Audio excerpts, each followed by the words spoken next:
ట్రంప్తో విభేదాల నేపథ్యంలో మస్క్ చేసిన ఒక పని ఇప్పుడు తీవ్ర చర్చకు దారితీసింది. అమెరికాలో కొత్త పార్టీ పెట్టాల్సిన అవసరం ఉందా అంటూ మస్క్ ఎక్స్లో పోస్ట్ పెట్టారు. దీనికి 80% మంది అనుకూలంగా ఓటు వేసినట్లు పోస్ట్ చేశారు. ది అమెరికా పార్టీ అంటూ ఎక్స్లో సూచనప్రాయంగా పేరు వెల్లడిస్తూ మళ్ళీ ఇంకో పోస్ట్ పెట్టారు. దీంతో మస్క్ కొత్త పార్టీ పెట్టబోతున్నారా, ఆయన కొత్త పార్టీ పేరు ఇదేనా అంటూ తీవ్ర చర్చ నడుస్తోంది.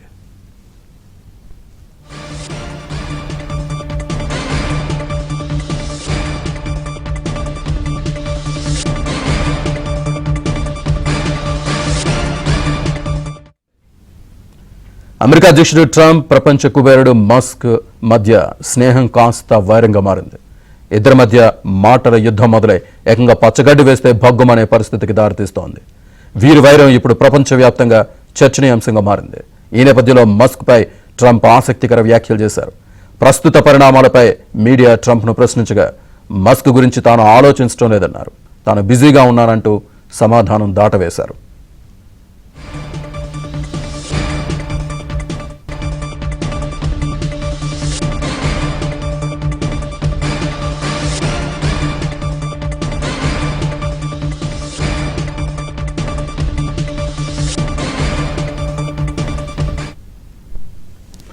ఎలన్ మస్క్ కొత్త పార్టీకి సంబంధించి ట్రంప్, ఎలన్ మస్క్ మధ్య విభేదాలకు సంబంధించి మనతో మాట్లాడడానికి అనలిస్ట్ సంజయ్ గారు ఉన్నారు.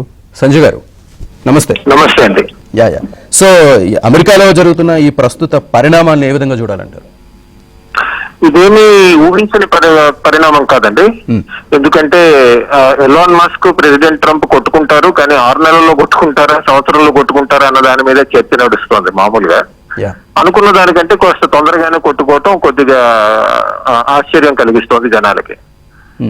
కాకపోతే వీళ్ళిద్దరూ డామినెంట్ పర్సనాలిటీస్, అంటే చాలా గట్టిగా వాళ్ళ నమ్మిన సిద్ధాంతాలు లేదా వాళ్ళ పని నడవాల్సిన మార్గాలు ఎంచుకుంటే దానికి కొద్దిగా అకామిడేటివ్ గా ఏమీ ఉండరు. సో విడిపోవటం అన్నది వీళ్ళిద్దరి మధ్య ఎక్స్పెక్ట్ చేసిందే.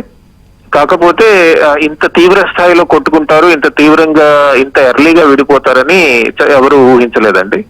ఈ విడిపోవడానికి కారణాలు ఉన్నాయండి. ఒకటి, ఈ బిగ్ బ్యూటిఫుల్ బిల్ అని పెట్టారు కదా, ట్యాక్సెస్ కి సంబంధించి, ఎక్స్పెండిచర్ కి సంబంధించి.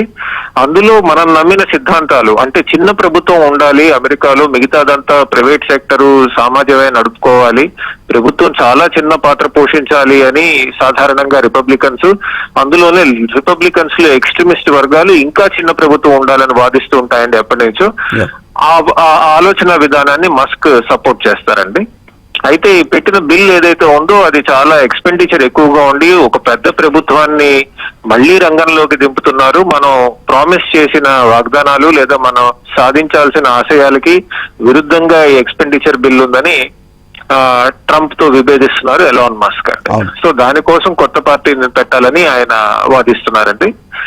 అది ఎంతవరకు సాధ్యం అన్నది చూడాలి. ఎందుకంటే మూడో పార్టీ, మూడో ప్రెసిడెన్షియల్ క్యాండిడేట్స్ సాధారణంగా అమెరికాలో పెద్ద ఎత్తున ఎప్పుడు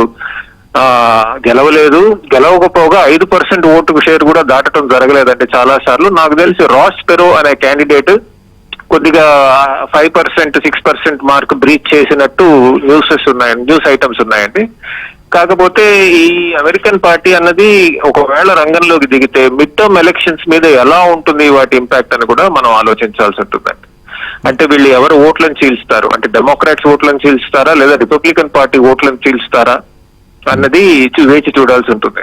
నా ఉద్దేశంలో అయితే ప్రస్తుతానికి ఎలాన్ మస్క్ ఏ విధంగా వెళ్తున్నారు, ఈ ఎక్స్ట్రీమ్ రిపబ్లికన్ పార్టీలో ఎక్స్ట్రీమిస్ట్ ఎలిమెంట్స్ విడిపోతే కనుక ఓట్ షేర్ తగ్గే అవకాశాలు ఉన్నాయండి. రైట్ సంజయ్ గారు, థ్యాంక్ యూ సో మచ్.